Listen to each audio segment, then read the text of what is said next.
আসসালামু আলাইকুম, সবাই কেমন আছেন? আজকে আমরা একটু বাইরে ঘুরতে গিয়েছিলাম মানে মতিঝিলে হিরাঝিল আছে না, হিরাঝিলে খিচুড়ি খেতে গিয়েছিলাম। ওখানের মাটন খিচুড়িটা অনেক মজা।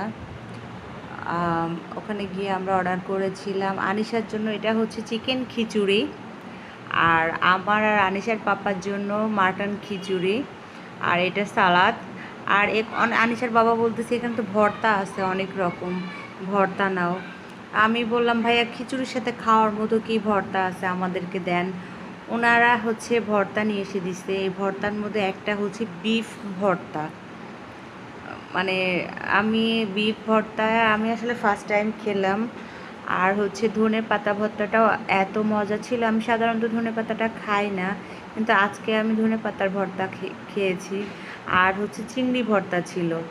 তিনটা ভর্তায় এত বেশি মজা। আমার হচ্ছে বিফ ভর্তাটা মানে এই প্রথম টেস্ট করছি, মানে খুবই ভাল লাগছে। ওরা পেঁয়াজ মরিচ দিয়ে বিফটাকে ছোটো ছোটো করে কেটে ভেজে ভর্তা করছে। অসম্ভব মজা ছিল, খাবারগুলো মজা ছিল। আর এইদিকে মাহারা কান্নাকাটি শুরু করছে, সে খাবার খাবে না, কান্নাকাটি করতেছে। আসলে ও বেশি মানুষ দেখলে বিরক্ত হয়ে যায়। এই যে ভর্তাটা আমি বারবার নেড়ে নেড়ে দেখতেছিলাম, এটা আসলে কী ভর্তা প্রথমে বুঝতে পারতেছিলাম না। ও এর ভিতরে আচার অ্যাড করছে, আচার দিয়ে বিফ মিক্সড করে ভর্তা করছে। পরে আমার মেয়ে থামছে, থামার পরে আসছে, আবার এসে খেতে বসছে। ওর পাপা বলতেছে তোমার মেয়েকে নিয়ে আসলে তোমার মেয়ে কান্নাকাটি করে, তুমি কোলে না নাও না ওকে। আমি ওকে নিব কীভাবে। এর মধ্যে আমি মানে খেতে বসে গেছি। আমার আসলে ভর্তাটার প্রতি আকর্ষণ বেশি ছিল, ওটা নিয়ে আমি খাওয়া শুরু করলাম। আনিশার পাপ্পাও মানে খাচ্ছে।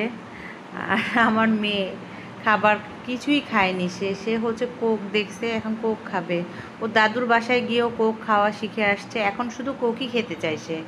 আর আনিশার শরীরটা আসলে ভালো ছিল না, ওর পেট ব্যথা করতেছিল, ও কিছুই খায় নাই।